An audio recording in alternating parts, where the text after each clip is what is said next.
नमस्कार दोस्तों, मैं राजेश भारत और आप देख रहे हैं हरियाणा टुडे। पहले तो आपका स्वागत है हमारे न्यूज़ चैनल में। जैसा कि आप जानते हैं कि पंचायती दंगल करके हमारा प्रोग्राम चल रहा है, जहां पर हम गांव-गांव जाकर गांव की समस्याएं जान रहे हैं, गांव के लोग किस किस तरह की समस्याओं से जूझ रहे हैं और सरपंच पद के उम्मीदवार किस तरह से जनता के बीच जाकर वोट मांग रहे हैं। इसी कड़ी में अभी हम जहां पर महेंद्र जी हमारे साथ जुड़े हैं, मिलन जी हैं। वैसे तो इलेक्शन उनकी पत्नी कमलेश जी लड़ रही हैं, लेकिन मुख्य तौर पर आप देख सकते हैं कि किस तरह का भारी समर्थन जो है इन्हें मिला हुआ है। और इनसे जानने का प्रयास करते हैं कि चुनाव में आने का मुख्य कारण क्या है, गांव में किस किस तरह की समस्याएं हैं और किस किस तरह से इन समस्याओं को ये हल करेंगे। पहले तो आपका स्वागत है जी यहाँ पर। धन्यवाद जी, आपका भी बहुत बहुत धन्यवाद जो आप हमारे लिए टाइम निकाल के आए हैं। मैं जी मिलन, जो इलेक्शन लड़ रही हैं वो मेरी माता जी हैं और ये मेरे पिताजी महेंद्र जी हैं। जी, गांव के अंदर क्या क्या समस्याएं हैं? आप सरपंच पद के उम्मीदवार हैं यहाँ पर, तो किस तरह की समस्याएं हैं जो आप अगर सरपंच बन जाते हैं तो उसको सोल्व करेंगे? ऐसा सर, सबसे पहले तो मैं ये गांव से थोड़ा दूर ही रहा आज तक। जब थोड़े दिन की बात है, कुछ दिन पहले पता लगा कि गांव सरकार की तरफ से गांव में स्कीम दी जा रही है, लेकिन हमारे गांव में उनमें से कोई भी स्कीम नहीं आई। मुझे बीडीओ दफ्तर के माध्यम से पता लगा कि गांव में उदयपुर में ऐसा कुछ भी नहीं आया जो सरकार ने पिछले 7 सालों में दिया। तो उस वजह से मैं गांव के साथ जुड़ा। वहां से मैंने शुरू किया काम। जैसे घर की ग्रांट थी, उन्होंने लोगों ने फॉर्म भरे हुए थे, वो ऑनलाइन फॉर्म थे, उनके पैसे आने थे जो सरकार द्वारा स्कीम दी गई है 1.5 लाख की, 2.5 लाख की, जो मकानों के कमरों के से रिलेटेड थी। वहाँ से मैं गांव से जुड़ा। जब मैं गांव में आया, मैंने गांव में पूछा, घूमा, तो मुझे पता लगा कि जैसे हमारा वाल्मीकि समाज है या हरिजन समाज है, वहाँ पर 80% घर ऐसे हैं जिनका बीपीएल कार्ड नहीं है। अच्छा, फिर कुछ घर ऐसे हैं जो घर में कोई नहीं है, कमाने वाला भी है, बीमार है, उनके पास राशन की भी सुविधा नहीं है। तो मुझे बहुत दुख हुआ। हमारे गांव में पिछले 7 सालों में विकास कार्य बिल्कुल ख़त्म है। इस वजह से मेरा अपना संकल्प लिया कि मैं आज के बाद जो भी काम होगा, अपना काम काज सारा छोड़ के सबसे पहले गांव के लिए काम करूंगा। क्योंकि आपको भी पता है, पैसा, इज्जत जो भी है, सब कुछ जो आदमी के मरने के बाद ख़त्म हो जाती है। सिर्फ एक नाम ही है अपना या अपने बुजुर्गों का नाम बड़ा करने के लिए मैं इस गांव में इस विषय से इस इलेक्शन में उतरा हूँ कि मैं आने वाले 7 साल 5 साल जितना भी मुझे टाइम दिया जाएगा गांव लोगों के द्वारा, मैं इनकी सेवा करूँगा और तय उम्र, सारी उम्र तक अपने बुजुर्गों का नाम इस गांव में अमर करके जाऊँगा। अलग अलग पार्टियां एजिटेशन भी कर रही हैं, करनाल जिला सचिवालय के बाहर भी धरने दिए जाते हैं। तो गांव के अंदर ऐसा देखने में है कि जिनको जरूरत नहीं है उनकी पेंशन बनी हुई है, और लेकिन जरूरतमंद लोगों की पेंशन नहीं। जी बताओ। पेंशन का तो सबसे मेन प्रॉब्लम आ रही है फैमिली आईडी। फैमिली आईडी जब शुरू हुई थी बननी, तो लोगों को ज्ञान नहीं था कि इनकम कितनी डाली जाए। उन्होंने ज्ञान ना होने के कारण किसी ने इनकम ज़्यादा दिखा दी, उसकी वजह से प्रॉब्लम आ रही है। लेकिन उन्होंने, सरकार ने दिया है कि आप अगर इनकम ज़्यादा है तो आप कम करा सकते हैं। अच्छा, लोग जुमलेबाजी थी, लोग पैसे ले लेते थे, मैं तेरी पेंशन बनवा दूंगा। आज के दिन ऐसा सिस्टम है, अगर फैमिली आईडी में उम्र 60 साल है तो ऑटोमेटिक अगले 2 महीने में, 3 महीने में सरकार की तरफ से चंडीगढ़ से लिस्ट आती है। उस लिस्ट में नाम आएगा, बाकायदा आपके पास फ़ोन आएगा। फ़ोन आने के बाद आपको सिर्फ डॉक्यूमेंट जमा कराने, आपकी पेंशन शुरू हो जाती है।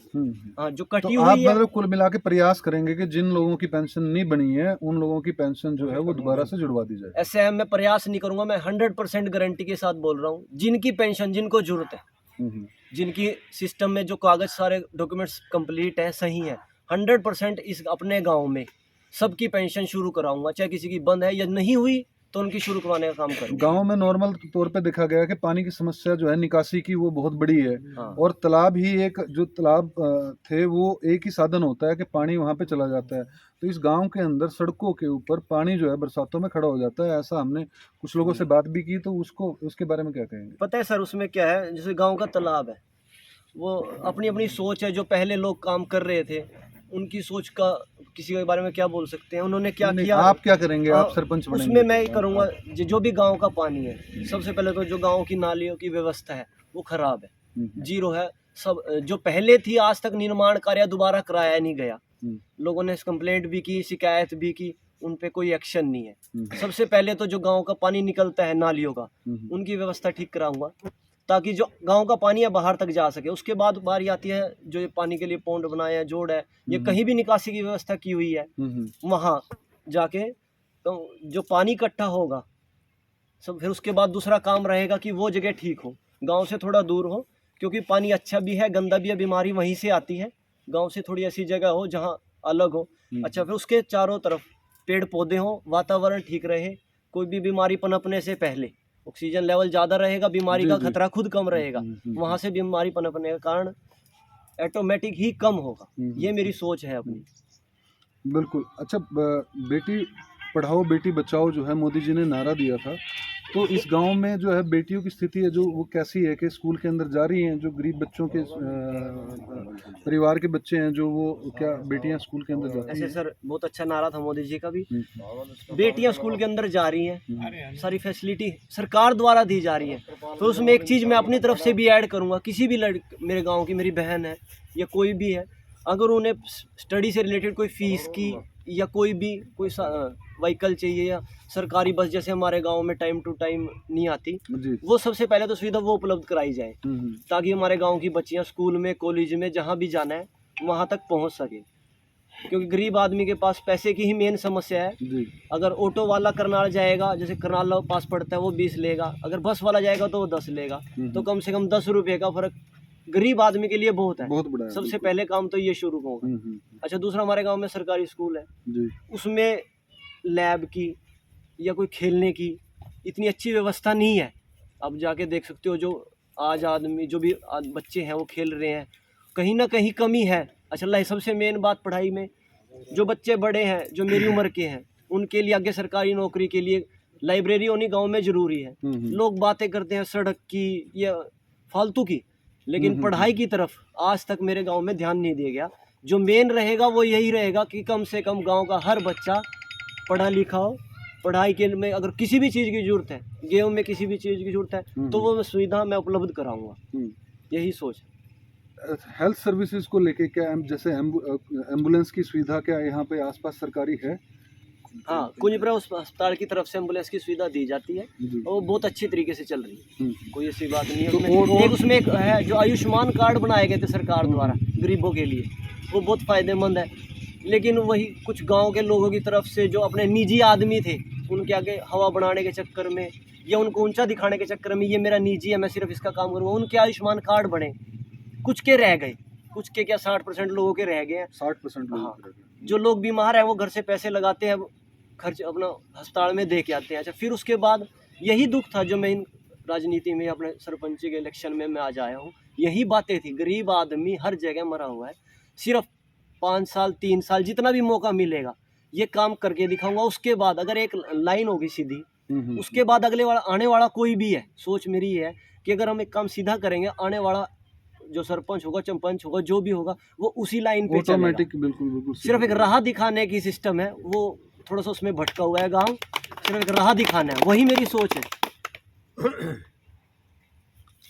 हमारे चैनल के माध्यम से अपील क्या करना चाहेंगे जनता से? मैं जनता से ये अपील करना चाहूँगा, 12 तारीख को आने वाली साइकिल के सामने वाला बटन दबाकर अपने गांव के लिए अच्छे काम के लिए, और ताकि मैं अपने गांव का सेवा कर सकूं, हमें विजयी बनाए। धन्यवाद। महेंद्र जी, आप कुछ? की समस्या, आज जो नाले हैं, ये जोड़ है, वो कम पड़े हुए हैं। जो पुराना सरपंच था हमारा, उन्होंने पाइपलाइन द्वारा 4-5 किलोमीटर में पानी भेजा हुआ है, जो कि नहीं जा रहा है। जो मेरी अपनी सोच है, इसको नाले को दोबारा दूसरी तरफ जहाँ गांव का पानी का झुकाव हो, 4-5 फुट का नाला पक्का बनाया जाए। जो हमारी पंचायती भूमि है उसके अंदर ये पानी दूर पहुँचाया जाए, 1-1.5 किलोमीटर गांव से दूर है, वहाँ पहुँचाया जाए। जो टीचर गांव में बच्चों को पढ़ाने आते हैं, उन टीचरों से हर हफ्ता मिला जाए, बच्चों के बारे में कहा जाए भी इनको अच्छी तरह पढ़ाओ। और उनके सुपुत्र जिन्होंने बहुत बड़ी बात की है, और पूरे गांव की जो व्यवस्था है, जिस तरह से आयुष्मान कार्ड हो या और भी जो सुविधाएं सरकार की तरफ से तो दी जाती हैं, लेकिन गांव में वो किसी न किसी कारण से इम्प्लीमेंट नहीं हो पाती, उस पर पूरी तरह से जोर दे।